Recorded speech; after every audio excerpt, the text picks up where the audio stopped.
Morning. ಹೀಗೆದ್ದೆ ನಾನು. ಗೆದ್ದ ಸ್ವಲ್ಪ ಬಿಸಿ ನೀರು ಬಿಸಿ ಮಾಡಿ ಕುಡಿತಾ ಇದ್ದೇನೆ. ಮಾರ್ನಿಂಗ್ ಎದ್ದು ಒಂದು ಲೋಟ ಸ್ವಲ್ಪ ಬಿಸಿ ನೀರು ಕುಡಿದಾಗ ಸ್ವಲ್ಪ ಇಡೀ ದಿನ ಹೆಲ್ತ್ ಆರೋಗ್ಯವಾಗಿರ್ತದೆ ಅಂತ ಹೇಳ್ತಾರೆ. ಇದು ಡೈಲಿ ರೂಟೀನ್ ಮಾಡಿಕೊಂಡ್ರೆ ತುಂಬ ಒಳ್ಳೆಯದು. ಗ್ಯಾಲರಿನ ಹೊಲಸಾಗಿತ್ತು, ಅದಕ್ಕೆ ಅದನ್ನು ಸ್ವಲ್ಪ ನೀರು ಹಾಕಿ ಕ್ಲೀನ್ ಮಾಡಿದ್ವಿ.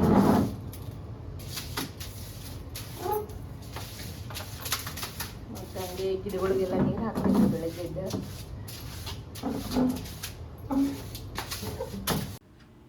ನಂದು ಮಾರ್ನಿಂಗಿಂದ ಹಾಲು ಬಿಸ್ಕಿಟ್ ತಿನ್ನೋದು ಟೈಮ್ ಆಗಿದೆ ರೀ. ಈಗ ನಾನು ಹಾಲು ಬಿಸ್ಕಿಟ್ ರೆಡಿ ಮಾಡ್ಕೊಂಡಿದ್ದೀನಿ. ಹಾಲು ಬಿಸ್ಕಿಟ್ ತಿಂತೀನಿ. ನಾನು ಹಾಲು ಬಿಸ್ಕಿಟ್ ತಿಂದೆ ಆವಾಗಲೇ. ಮಗಳಿಗೆ ಇನ್ನೂ ಏನು ಮಾಡಿಕೊಟ್ಟಿಲ್ಲ. ಅವಳಿಗೂ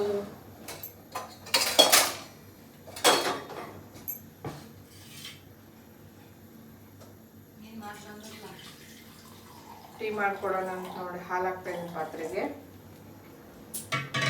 ನನಗೆ ಜಾಸ್ತಿ ಟೀ ಅಂತಂದರೆ ಹಾಲಲ್ಲಿ ಮಾಡಿಕೊಡಿದ್ರೆ ನನಗೆ ಇಷ್ಟ ಆಗ್ತದೆ.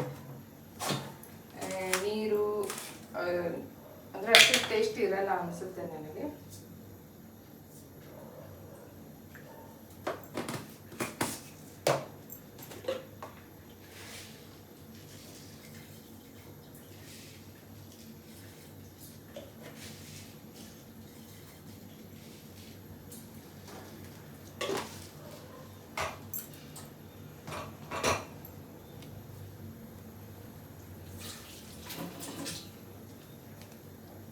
ಹಾಗೆ ಟಿಫಿನಿಗೆ ಏನು ರೆಡಿ ಮಾಡೋದು ಅಂತ ವಿಚಾರ ಮಾಡ್ತಾ ಇದ್ದೀನಿ ರೀ. ನಿನ್ನೆ ಉಪ್ಪಿಟ್ಟಾಯಿತು. ಇವತ್ತು ಏನು ಡಿಫ್ರೆಂಟ್, ಅವಳು ಊರಿಂದ ಬಂದಿದ್ದಾಳೆ ಅಂದರೆ ಏನಾದ್ರು ಡಿಫ್ರೆಂಟ್ ಮಾಡಿಕೊಡ್ಬೇಕು ಅಂತ ವಿಚಾರ ಮಾಡ್ತಾ ಇರ್ತೀನಿ. ಇದು ನೋಡೋಣ, ಚುರ್ಮರಿ ಸೂಸ್ಲಾ ಮಾಡೋಣ ಅಂತಿದ್ದೀನಿ.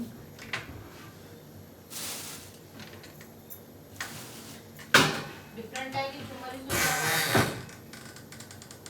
ಡಿಫ್ರೆಂಟಾಗಿ ತೋರಿಸ್ತಾ ಇರ್ತೀವಿ ಮಾಡ್ತಾರು.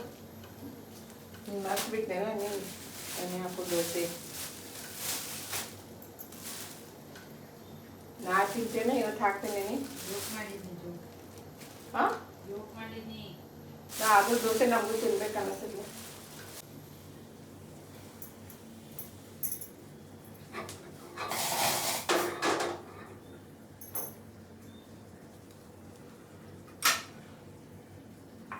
ಟೀ ರೆಡಿ ಆಯ್ತು ರೀ.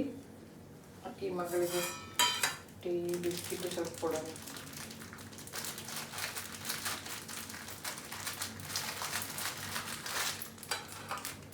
ನಂದು ಸ್ವಲ್ಪ ಮಾತು ಕಮ್ಮಿ ಅನ್ನಿಸ್ತೈತೆ ರೀ.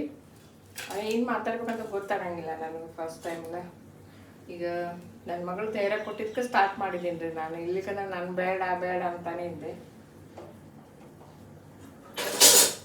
ನೋಡೋಣ ನಾವು ಏನೇನಾಗ್ತದೆ ಅಂತ. ಯಾಕಂದರೆ ಒಬ್ಬಳೇ ಕೂತ್ಕೊಂಡು ಬೇಜಾರಾಗ್ತದೆ. ಮಮ್ಮಿ ಅಟ್ಲೀಸ್ಟ್ ಇದು ಮಾಡ್ತಾ ಇರು, ನಿಂಗೆ ಟೈಮ್ ಪಾಸ್ ಆಗ್ತದೆ ಅಂತ ಹೇಳ್ತಾಳೆ. ಕೆಲ್ಸಕ್ಕೆ ಹೋಗೋಣ ಅಂದರೆ ಈಗ ಅಷ್ಟು ನಮ್ಗೆ ಬೇಕಾಗಿದ್ದು ಕೆಲಸ ಸಿಗೋದಿಲ್ಲ ರೀ. ಈಗ 15 ವರ್ಷ ಮಾಡಿದೆ ನಾನು. 16-17 ವರ್ಷ ಮಕ್ಕಳು ದೊಡ್ಡವ್ರು ಆಗೋರಿಗೆಲ್ಲ ಬೆಳೆಸಿದ್ದೀನಿ. ಚಹಾ ಕೊಟ್ಟು ಬರ್ತೀನಿ. ಹಲೋ, ಬೆಳಗ್ಗೆ ಏನು ಟಿಫಿನ್ ಮಾಡಬೇಕಂತ ನನ್ನ ಮಗಳ ಹತ್ರ ನಾನು ವಿಚಾರ ಮಾಡಿ ಅವಳಿಗೆ ಕೇಳಿ, ಅವಳಿಗೆ ಚುಮರಿ ಸೂಸ್ಲಾ ಇಷ್ಟ ಅಂಥೇಳಿ ಅದನ್ನು ನಾನು ಪ್ರಿಪೇರ್ ಮಾಡ್ತಾಯಿದ್ದೀನಿ ರೀ. ಸಿಂಪಲ್ಲಾಗಿ ಏನು ಬೇಕೋ ಅದಕ್ಕೆಲ್ಲ ಒಗ್ಗರಣೆಗೆಲ್ಲ ರೆಡಿ ಮಾಡಿ ಇಟ್ಕೊಂಡಿದ್ದೀನಿ. ಹಾಗೆ ಚುಮರಿನೂ ಎಲ್ಲ ತೋರಿಸಿ ಇಟ್ಕೊಂಡಿದ್ದೆ.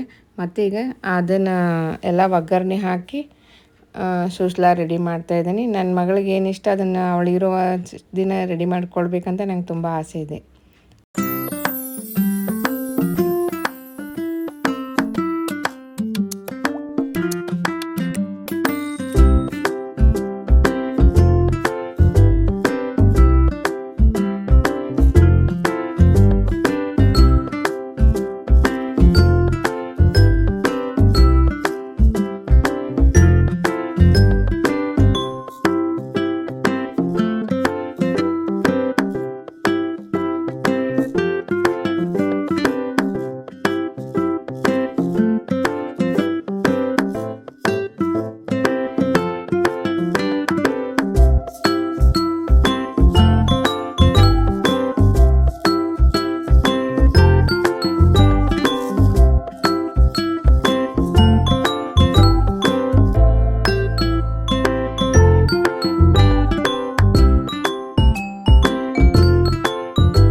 ನಾನು ಸ್ವಲ್ಪ ಮಧ್ಯಾಹ್ನ ರೆಸ್ಟ್ ಮಾಡಿ ಅಡುಗೆ ಮನೆಯಲ್ಲಿ ಏನೇನು ಕ್ಲೀನ್ ಮಾಡೋಣ ಅಂತ ನೋಡೋಕ್ಕೆ ಬಂದೆ. ಪಾತ್ರೆ ಎಲ್ಲ ಹಾಗೆ ತೊಳೆದಿದ್ದು ಹಾಗೆ ಇಟ್ಟಿತ್ತು. ಆಮೇಲೆ ಡಬ್ಬಿ ಎಲ್ಲ ಹಾಗೆ ಕೆಳಗಡೆ ಇತ್ತು. ಅದನ್ನೆಲ್ಲ ಸ್ವಲ್ಪ ನೀಟಾಗಿ ಹೊಂದಿಸ್ಕೊಂಡೆ. ಹಾಗೆ ತೊಳೆದಿಟ್ಟ ಪಾತ್ರೆಗಳನ್ನು ಎಲ್ಲ ನೀಟಾಗಿ ಹೊಂದಿಸ್ಕೊಂಡು ಅಡುಗೆ ಮನೆ ಕ್ಲೀನ್ ಮಾಡ್ತಾ ಇದ್ದೇನೆ. ಇದು ಸ್ವಲ್ಪ ಕ್ಲೀನ್ ಮಾಡಿ ಮಧ್ಯಾಹ್ನ ಸ್ವಲ್ಪ ರೆಸ್ಟ್ ಮಾಡ್ತೀನಿ.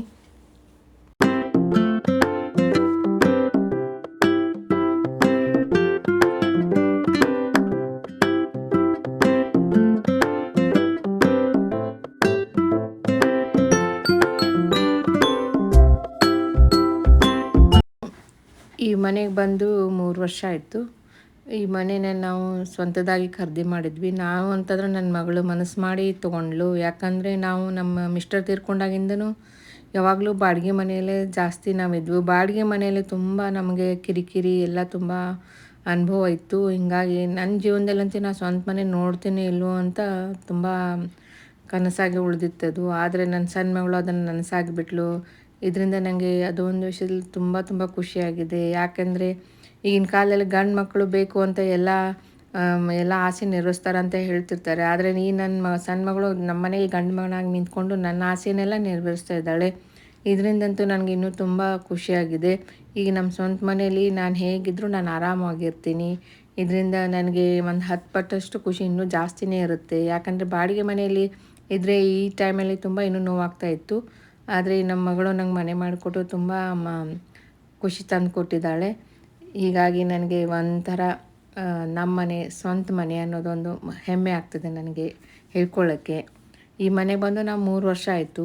ಮಗಳು EMI ಕಟ್ತಾ ಇರ್ತಾಳೆ. ಅವಳು ಒಂದು ದೊಡ್ಡ ಕಂಪ್ನಿಯಲ್ಲಿ ಕೆಲಸ ಮಾಡ್ತಿದ್ದಾಳೆ. ಪರವಾಗಿಲ್ಲ, ನಡೀತಾ ಇದೆ ಹೇಗೋ ಲೈಫು ನಮ್ಮದು. ಮನೆಗೆ ಗಂಡು ಮಗನಾಗಿ ನಿಂತ್ಕೊಂಡು ಪ್ರತಿಯೊಂದು ಎಲ್ಲ ನೋಡ್ಕೊಂಡು ಹೋಗ್ತಾಳೆ ಅವಳು.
ಒಂದು ವೇಳೆ ಅಜಯ್ ಕೈಯಲ್ಲಿ ಏನು ಮಾಡೋಕ್ಕಾಗಲಿಲ್ಲ ಅಂದರೆ ನಾನೀಗ ಸ್ವಲ್ಪ ಹೊರಗಡೆ ಹೋಗ್ತಾ ಇದ್ದೀನಿ.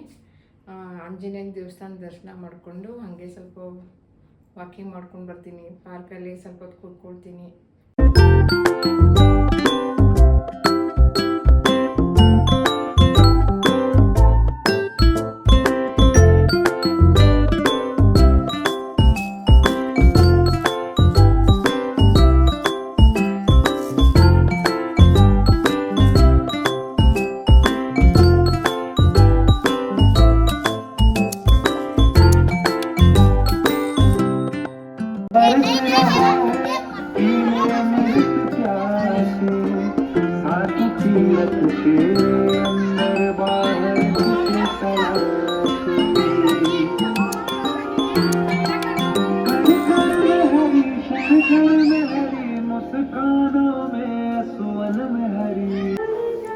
ಹಲೋ, ಇವತ್ತು ನಾನು ಸ್ಯಾಟರ್ಡೇ ಇದೆಯಲ್ಲ, ಅದಕ್ಕೆ ಆಂಜನೇಯನ ದೇವಸ್ಥಾನಕ್ಕೆ ಹೋಗ್ತಾ ಇದ್ದೀನಿ. ಈ ಆಂಜನೇಯ ದೇವಸ್ಥಾನ ಇಲ್ಲೇ ನಮ್ಮನೆ ಹತ್ರನೇ ಇದೆ. ಓನ್ಲಿ 10 ಮಿನಿಟ್ಸ್ ಅಷ್ಟೇ ಇದೆ ಹೋಗೋಕ್ಕೆ. ವಾಕ್ ಹೋಗ್ತೀನಿ. ಪ್ರತಿ ಸ್ಯಾಟರ್ಡೇ ಹೋಗಿ ಆಂಜನೇಯನ ದರ್ಶನ ಮಾಡಿ ಬಂದರೆ ಮನಸ್ಸಿಗೆ ತುಂಬ ಖುಷಿ ಆಗ್ತದೆ. ಇಲ್ಲಿ ತರಕಾರಿ ಮಾರ್ಕೆಟಿಗೆ ಬಂದಿದ್ದೀನಿ ರೀ ನಾನು. ಸ್ವಲ್ಪ ವೆಜಿಟೇಬಲ್ ಏನಾದರೂ ಇದೆ ಏನಂತ ತೊಗೊಂಡು ಹೋಗೋಣ ಅಂತ. ವೆಜಿಟೇಬಲ್ ಎಲ್ಲ ಥರ ಇದೆ. ಮನೆಯಲ್ಲೇ ಇತ್ತು ಸ್ವಲ್ಪ ತರಕಾರಿ. ನನಗೆ ಮೇನ್ ಅಂದರೆ ಕರಿಬೇವು, ಕೊತ್ತಂಬರಿ, ಹಸಿಮೆಣಸಿನ್ಕಾಯಿ ಬೇಕಾಗಿತ್ತು. ಅದಕ್ಕೆ ನಾನು ತೊಗೊಂಡು ಹೋಗೋಣ ಅಂತ ಬಂದೆ. ಯಾಕಂದರೆ ನನಗೆ ಪ್ರತಿಯೊಂದು ಏನೇ ಮಾಡಿದರೂ ಅಡುಗೆಗೆ ನನಗೆ ಕರಿಬೇವು, ಕೊತ್ತಂಬರಿ ಬೇಕೇ ಬೇಕು. ಅದಿಲ್ಲದ್ರೆ ನನಗೆ ಅಡುಗೆ ಟೇಸ್ಟಿಂಗ್ ಮಾಡೋಕ್ಕೆ ಸರಿ ಅನಿಸೋದೇ ಇಲ್ಲ. ಅದಕ್ಕೋಸ್ಕರ ನಾನು ಇಲ್ಲಿ ತರಕಾರಿ ತೊಗೊಂಡು ಮತ್ತು ಮನೆ ಕಡೆ ಹೊರಟಿದ್ದೇನೆ.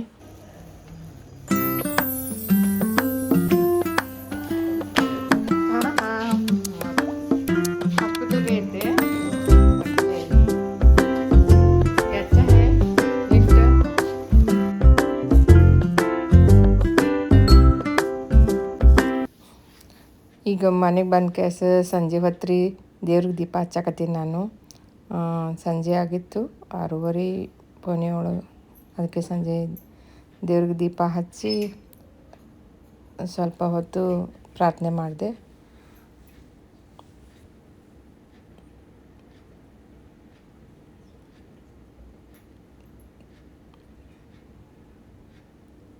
ಆಮೇಲೆ ದೇವರದೆಲ್ಲ ಮುಗಿಸಿ ಮತ್ತು